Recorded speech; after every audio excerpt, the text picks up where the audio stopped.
سب سے پہلے انسداد دہشت گردی عدالت سرگودا، جہاں پر پاکستان تحریک انصاف کے 32 کارکنوں اور رہنماؤں کو 10 سال قید کی سزا سنا دی گئی ہے۔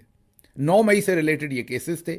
ان میں ہمارے ایم این اے احمد چٹھا اور سابق ایم این اے بنے تھے فارم 45 پر، پھر ان سے چھین لی گئی ان کی سیٹ ایم این اے بننے کے بعد، حلف لینے کے بعد ان سے چھینی گئی۔ بلال اجاز اور اس کے ساتھ ساتھ احمد خان بچر، یہ وہ تمام دوست ہیں۔ احمد خان بچر اپوزیشن لیڈر ہیں پنجاب اسمبلی میں۔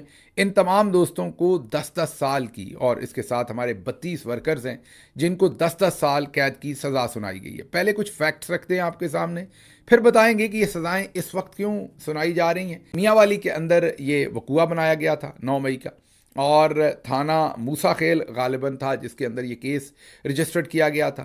ٹرائل اس کا جب چل رہا تھا تو اس کیس کے اندر جو مین شخص جسے نامزد کیا گیا تھا اس کا نام تھا طارق ٹھیکیدار۔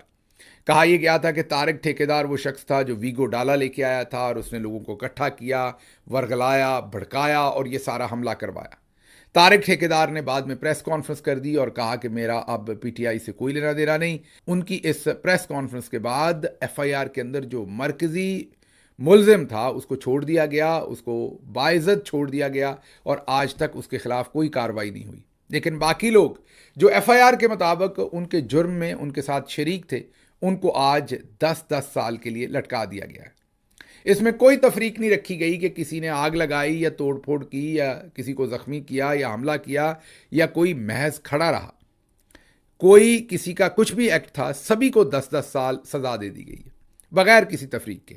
اب یہ 10 سال کی سزا کیوں دی گئی ہے؟ تاکہ نہ ہی ان کی ضمانت ہو سکے اور نہ ہی سزا سسپینڈ ہو سکے۔ اگر سزا 7 سال تک ہو تو آپ اس کی ضمانت بھی جلدی لے سکتے ہیں اور سسپینشن بھی کروا سکتے ہیں۔ جب سزا 7 سال سے اوپر دے دی جائے تو پھر ضمانت بھی جلدی نہیں ہوتی اور سسپینشن بھی نہیں ہوتی۔ آپ کو کم از کم